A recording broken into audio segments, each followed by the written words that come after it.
አንቺ ደንቆሮ ክላክስ አሰሚም እንዴ? ምንድነው የምትፈልጊው? እደፈጥጥሻለሁ። እሺ ቆይ ከኔ ችግር አለብሽ እንዴ? ታው እንዳትሳሳት። አታያትም እንዴ ጥጋቧን? ደሞ መንገድ ዘግታ። ጥጋቧ አይደለም መስማት የተሳናት ናት። ማውራትም አትችልም። እንዲህ ያደረጋት ትናንትናዋ ነው። የምን ትናንትና? ከዚህ ቀደም አንድ ልጅ ነበራት። ቀሚሷን ይዞ በየመንገዱ አይለያትም ነበር። አንድ ቀን ግን ቲማቲም እየገዛች ሳለ ከእጇ ፈትልኮ መኪና ውስጥ ገባና ገጭቶት ህይወቷ አለፈ። አሁን ነፍሰ ጡር ናት። ግን ትላንትና ስቃዩ አልተዋትም። አውርታ ስሜቷን ባንረዳት ስሜቷን በቁጣ ነው የምትገልጸው። ወይኔ አላወኩም ነበር። በምልክት ቋንቋ ይቅርታ ጠይቅልኝ በእናት። እኔም ቋንቋውን አልችልም፣ ግን እንኳን አንተን ልጇን የገደለባትንም ይቅር ብለዋለች። ቀስ ብለን እዳ እያለች ነው። ለካ እውነት አላት። ከሁሉም ሰው ቁጣ ጀርባ የሆነ ህመም አለ። ከመናገራችን ከመሳደባችን በፊት ማስተዋል አለብን። አመሰግናለሁ ወንድሜ።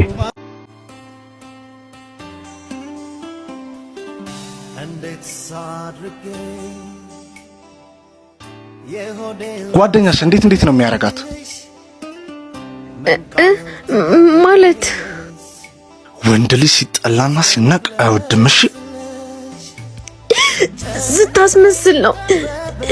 በጣም ነው የምትወድ። ቻው ቻው ወንድም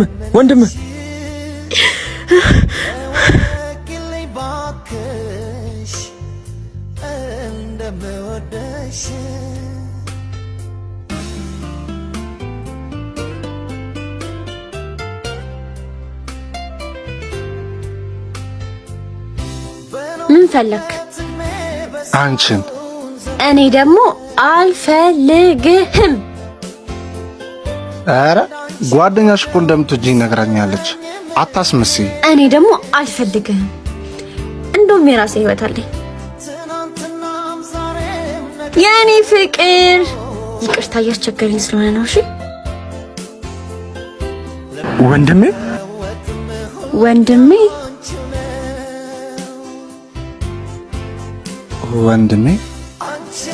እኔ ሌባ አይደለሁም። አባባኒን ሳይ ሌባ አይደለሁም። ሌባ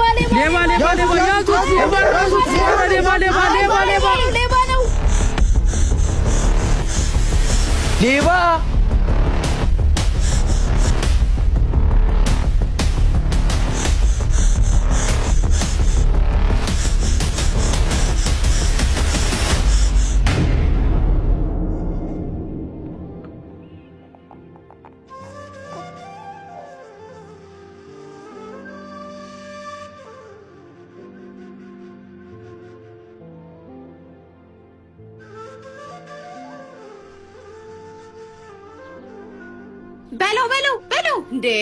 እኔ ሌባ አይደለሁም። የሰረቀውን ዕቃ መልስ። እውነቴን ነው። እኔ ሌባ አይደለሁም።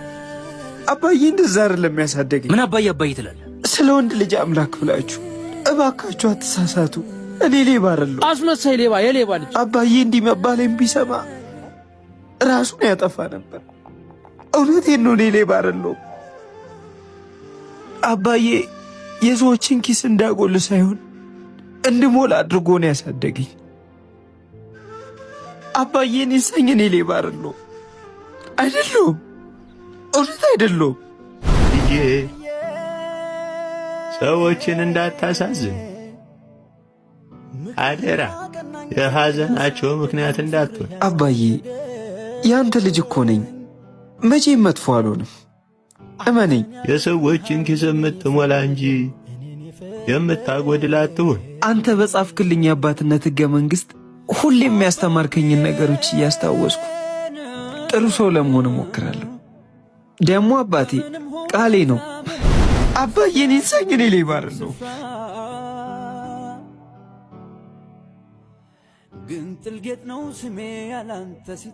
አመሰግናለሁ። የአባቴ ጸሎት ይጠብቃችሁ። ወንድም አባትህን መታወቅ እፈልጋለሁ። አባቴ ማለት እኔ ነኝ። እኔ ውስጥ አባቴ አለ። አባትህን በአካል ማግኘት እፈልጋለሁ። አባቴ ሞቷል። አባብዬ